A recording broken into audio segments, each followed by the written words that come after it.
श्री अयोध्या जी में एक उच्च कोटि के संत रहते थे,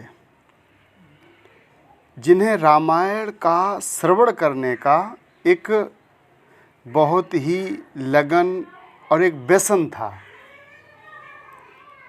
जहाँ भी कथा चलती वहाँ बड़े प्रेम से कथा सुनते।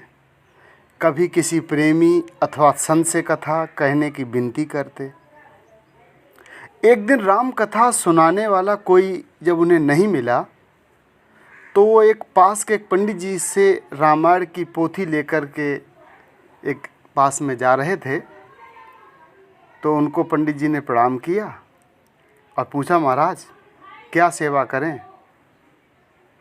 तो संत कहने लगे, पंडित जी रामायण की कथा सुना दो, परंतु हमारे पास दक्षिणा देने के लिए रुपया नहीं है। हम तो फक्कड़ साधु हैं, माला लंगोटी और कमंडल के अलावा कुछ नहीं है मेरे पास, और कथा भी एकांत में सुनने का मन है हमारा। तो पंडित जी ने कहा कि ठीक है महाराज।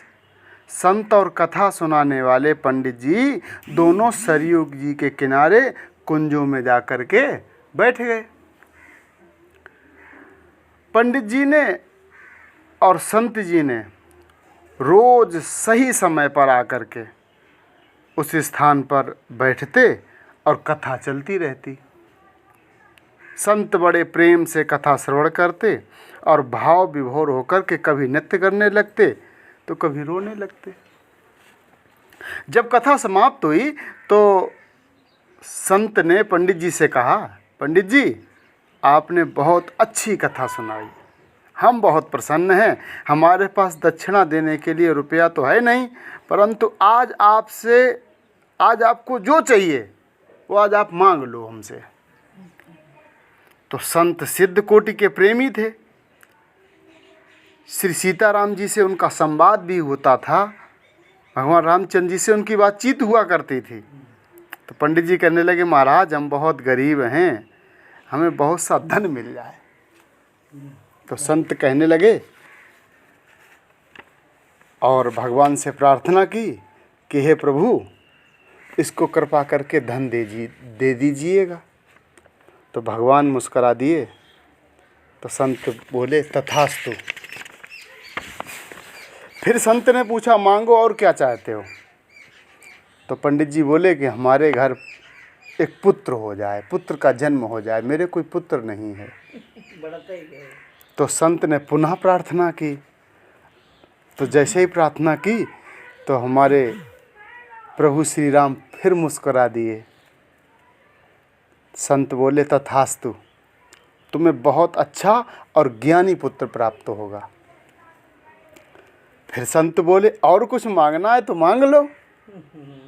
पंडित जी बोले सीताराम जी की अखंड भक्ति मुझे मिले और प्रेम हमें प्राप्त हो। संत बोले नहीं, ये नहीं मिल पाएगा। अब पंडित जी आश्चर्य में पड़ गए कि ये महात्मा जी क्या बोल गए। पंडित जी ने पूछा, संत भगवान यह बात मेरी समझ में नहीं आई। तो संत कहने लगे कि तुम्हारे मन में प्रथम प्राथमिकता धन की आई है, सम्मान की आई है और घर की आई है। दूसरी प्राथमिकता पुत्र की है और अंतिम प्राथमिकता आपने भगवान की भक्ति की गई है। जब तक हम संसार को, परिवार को, धन, पुत्र आदि को प्राथमिकता देते रहेंगे तब तक भक्ति नहीं मिलेगी। भगवान ने जब केवट से पूछा कि तुम्हें क्या चाहिए, तो केवट ने कुछ नहीं मांगा। तो प्रभु कहने लगे कि तुम्हें बहुत सा धन देते हैं। केवट बोला मुझे नहीं चाहिए। प्रभु ने कहा ध्रुव पद ले लो। केवट बोला नहीं, इंद्र पद, पृथ्वी का राजा और मोक्ष तक मुझे दे दो, लेकिन मुझे स्वीकार नहीं है। तब प्रभु ने उसको अपनी भक्ति प्रदान की। हनुमान जी को जानकी माता ने अनेकों वरदान दिए। हनुमान जी को जानकी माता ने अनेकों वरदान दिए। अष्ट सिद्धि नव निधि के दाता, असवर दीन जानकी माता। अनेकों वरदान दिए, बल बुद्धि सिद्धि अमृत प्रदान कर दिया, लेकिन उनके चेहरे पर प्रसन्नता नहीं दिखाई दी। अंत में जानकी जी ने श्री रामचंद्र जी का अखंड प्रेम अखंड भक्ति का जब वरदान दिया है तो मस्त होकर के हनुमान जी नाचने लगे हैं। और प्रायः हम भी हमारे धर्म ग्रंथ, हमारे सनातन धर्म के जो भी धर्म ग्रंथ हैं उनमें यही शिक्षा हमें पग पग पर दी जाती है। लेकिन क्या पग आजकल के युग में लेकिन क्या क्या वो शिक्षा दी जाती है।